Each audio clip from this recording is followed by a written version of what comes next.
Hello, welcome to HITC Sport. Alright, is there a more stereotypically English thing to do right now than criticize Gareth Southgate? Other than sticking on a box set of faulty towers, whacking out a tray of tea and crumpets for booing the knee? I don't think so. Lads, this video, it's going to be weird. Here we have an attic-dwelling Gambine who's got the dental hygiene of the goddamn Cookie Monster and who smells like the armpits of a decomposing dead seal. But still, here we have me, the Irish guy, about to defend the current manager of the England national team. Trust me, this feels very unnatural. This was probably about as unlikely as Piers Morgan being announced as the godfather to the Ginger Prince's son, right? But lads, I can only shit on my hands for so long watching the English public speak about Gareth Southgate as if he's a danger to himself. Honestly, the way some of you go on, you'd swear he shouldn't be allowed to eat a bowl of mashed potato unattended, or he'd probably shove the things up his nose. No, this is all nonsense, alright?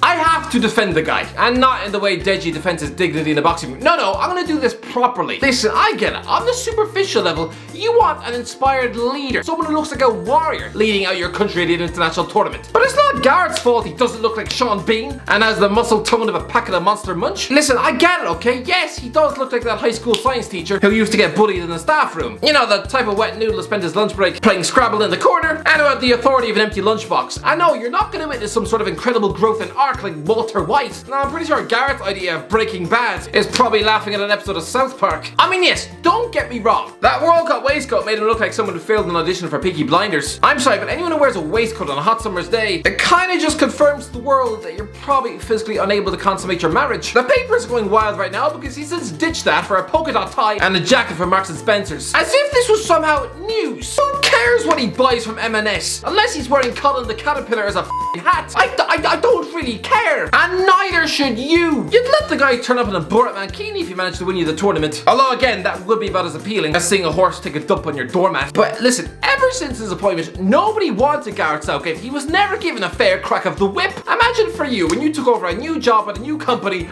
and you were greeted with this sort of reaction on day one. Are you actually serious? You don't you dare appoint Gareth Southgate. Gareth Southgate as England manager. Don't you give another yes man another chance. Jurgen Klinsmann and Laurent Blanc. There you go. Both better qualified managers than Gareth Southgate. Lads, I'm sorry.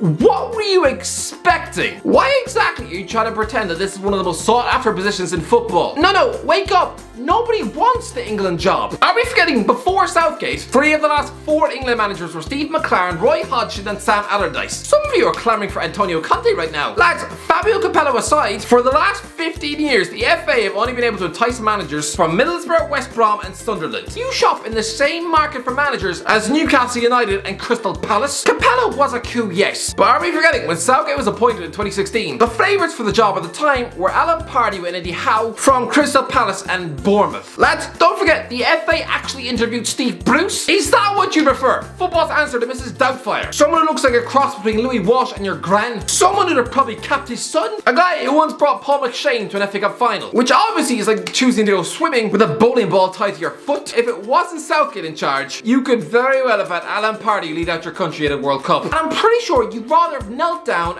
and licked a slice of roadkill off the pavement. 5 years of Pardew. I'm pretty sure by now, his ego would be melting out of his ears. A man who loves the limelight so much, you know he'd be doing the TV circuit every weekend on Jonathan Ross and Alan Carr. He'd probably demand the canteen ladies call him sir, and he'd probably be petitioning for the England manager to be given a White House. Oh, it would be absolutely unbearable. These are the calibers of managers that the FA could hire. Not Conte and Zidane. Anyway, aside from Boris Johnson, there is nobody in England with as much job scrutiny as Gareth Southgate. Everyone has an opinion, and guess what, lads? The poor man can't even butter a slice of toast without being shouted at on YouTube. Ozzy, thank Christ there's no Big Brother camera set up in his house. Or Ozzy, people be criticizing the colour of his bathroom mat, the name of his dog, how long it takes him to squeeze out a constipated dump. Ozzy, it is bordering on ridiculous. Every move he makes in the weeks leading up to the England squad announcement, I'm convinced that people were praying for him to mess up with a controversial pick. That's why there were reports saying that Trent Alexander-Arnold is going to be left out. Instead, he appeases everyone by taking all the right backs in contention. Bar Aaron Wan-Bissaka, but he never had a shot. And still he gets yelled at for being too defensive. Oh, this means he's definitely going to play 5 at the back against Croatia. He's going to play a back 5. He's going to play a back 5. Nope! So, Southgate gets criticised for bringing too many right backs, accused of having some sort of perverse fetish for fullbacks. Oh, he didn't bring enough centre backs. It's like boarding a plane with no parachutes. Oh, please have this guy drowned in a toilet bowl. Okay, so he replaces the injured Trent with Ben White. He gives you that centre back that you were craving for, and still, people reacted to this as if he just punched an elderly woman on the bus. Ben White? Ben White? Ben White in the England squad? What? I'm in shock. I can't believe Ben White's going to the Euros now. Yeah, he's bottled it again. White! What? What?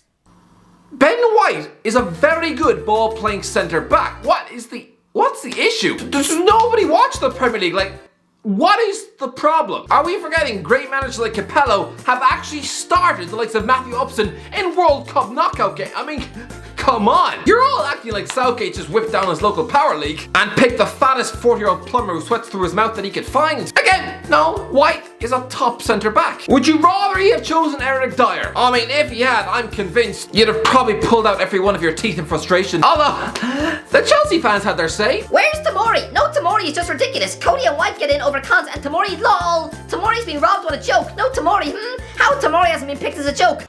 We're all acting like Chelsea play Fikayo Tomori. Are we just forgetting that your Lord and Savior Frank Lampard, you know, a guy with a 150 IQ just below Albert Einstein, he banished Tomori to Italy 6 months ago. Am I missing something here? There seems to be a narrative that Southgate fluked his way to a World Cup semi-final in 2018. And yes, he got damn lucky with the run, as does everyone in a penalty shootout. I mean, Sven-Göran Eriksson is perceived to be a bumbling clown with the tactics of a flower pot who couldn't handle the golden generation, but yet, if he had the luck of penalties, the guy would have reached back-to-back tournament semi-finals. Then, the man could look up the skirt of every receptionist in the country to his heart's content, and you'd still be trying to carve the guy a statue. You need luck in international football, and you shouldn't use that as a stick to beat Southgate with. The fact he's been blamed for not winning the World Cup, lads, please don't start pretending that the likes of Jesse Lingard and Ashley Young wouldn't have been utterly scorched in the French toast in the final. Honestly, Croatia did you guys a favour, because at 2018 John Stones against Kylian Mbappe, oh, it'd be like chucking an epileptic toddler into a lion's cage at the zoo. Oh, we play boring football. Right.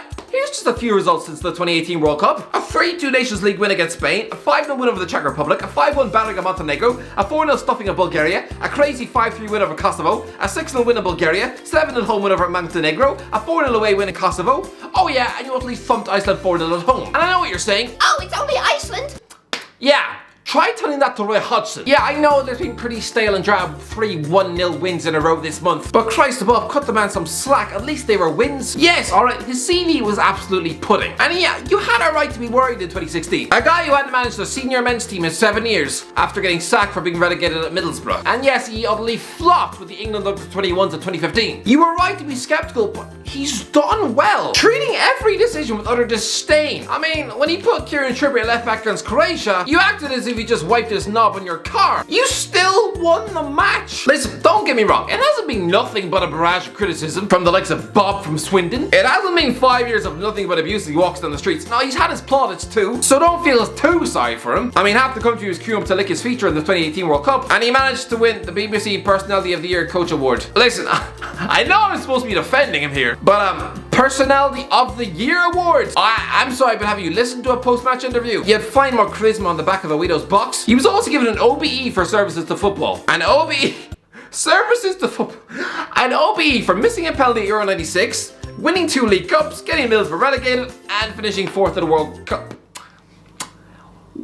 Was the Queen drunk? Although to be fair, it's not exactly an elite list of OBEs. I mean, other ones include the likes of the one-off Bendit like Beckham, and the author who would have rather choked on her own laptop than ever assigned gender-neutral toilets in Hogwarts. Clearly an OBE is easier to win than a certificate at your school sports day. Everyone gets one. Good Christ, the drummer from the Beatles is a knight. I mean, he's lucky this isn't the 12th century, because he wouldn't want to be advertising his credentials around then. I mean, I don't think playing the bass line to Sgt. Pepper's Lonely Hearts Club Band is really gonna do you any favors on the back of a horse in the middle of a battlefield. That's how you get a spear through the eye. But listen, I put out a tweet asking who you'd like instead of the guy, and here were their responses. John Terry. Well, this isn't a great start. Wenger, he's been out of the game for a few years, but with all the attacking talent we have, I think he'd get the best out of us. Wenger, if they want experience. Arsene Wenger is a 71-year-old man who is more than half a century older than Jude Bellingham. He's never coached international football in his life, so dragging him out of retirement just to get abused by the same Arsenal fans who bullied him out of London, no, just let the poor man rest. Frank Lampard and Jody Morris, shown at Chelsea that they are good at the young English lads and are capable of winning games. We have a young English squad and I think they can excel. Frank, great manager, works with amazing young players. Good man. Frank Lampard, cause Mason Mount and vibes. Frank Lampard, cause Mason Mount and vibes. Mancini, a great manager who plays good football and has proven that he can coach a team less talented than England to play very attractive football and has experience coaching in England. Not a chance in a dog's ear canal would Mancini ever ditch Italy for England. Rafa Benitez, he's great in cup competitions. Listen, Benitez is a great manager, but he was recently washed up in China, and if you don't like Southgate's style of football, then Benitez is, I don't know what to tell you. You'll probably stick a fork in your eye. Anyway, that's it. Let me know in the comments below, what do you think? Am I completely wrong? Is Southgate actually a duff vanilla ice cream sort of manager? Let me know in the comment section below. If you enjoyed the video, don't forget to like, subscribe, and as always, I'll talk shit in a while.